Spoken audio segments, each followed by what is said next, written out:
is, well, what we're going to do is we're going to write down the framework. So the first thing is market structure. And I just want to pause on market structure for a second, right? So market structure is it's one of the most diluted concepts, I think, right? Let me just make sure I spelled that right. Market structure.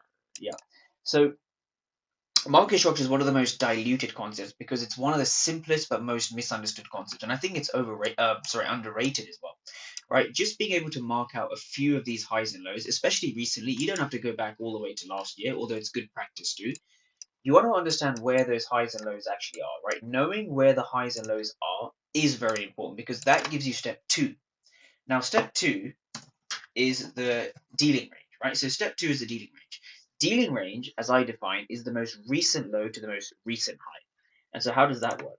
So we take the most recent low, which is here, right? It's not here because we look for the most recent low in the market structure. So structure comes first, then we go for dealing range. So once you have the market structure, the next thing you want to look for is the dealing range. So dealing range is that most recent low to that most recent high. So this is the most recent high. This is the most recent low. This is the dealing range. So we have highs and lows, market structure, step one, right? Step two, dealing range, okay?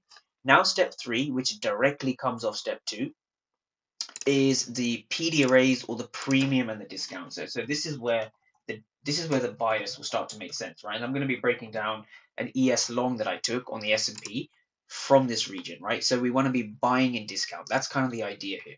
So premium and discount, very, very, very simple. So if you've used the fib tool, you've probably used it incorrectly. And this is how to use it correctly and also in a more simplified way, right? So you have your dealing range.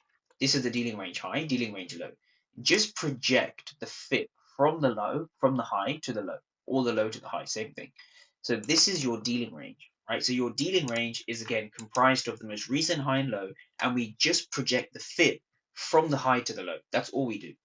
Now, the final thing after this is fair value gaps, or some people call it key levels, right? Because my key levels come from fair value gaps. So you want to look for fair value gaps, and you want to then look for key levels. So these are the four steps that I follow, right? So you want to have your market structure, you want to have your dealing range, you want to get your PD arrays sorted. So again, this is premium, this is discount, and then you want to have your key levels, right? Where are your key levels? So you want to be looking for key levels, basically not near the 50% area. So you don't want to be trading anywhere near the 50% area.